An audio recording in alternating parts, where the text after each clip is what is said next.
আমার 5টা খারাপ দিক বলো এবং 5টা ভালো দিক বলো, একবার সত্যি কথা বলবো।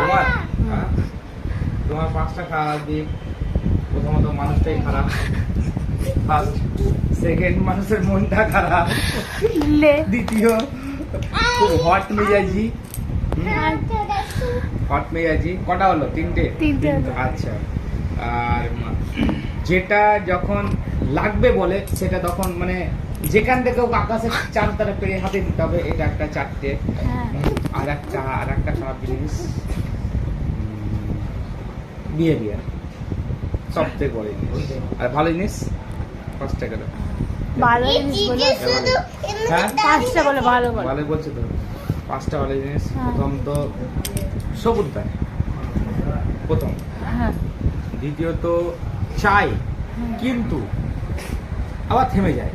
হ্যাঁ। তৃতীয়ত দেবো না বলে কিন্তু হেল্প করে। চতুর্থ মানে ঘুরতে ভালোবাসে কিন্তু নিয়ে গেলে খুব ভালোবাসে। আর পঞ্চমত মনের দিক থেকে একটু ভালো। একটু ভালো না, অনেকটাই ভালো। 100%-এর মধ্যে যে পার্সেন্টেজ করা হয় তাহলে 80% বলবো। 20% আর আগের দিকে দিয়েছে যেহেতু। রাগ আমার আর অল্পই আছে। আরেকটা একটুতে মিশে যায়।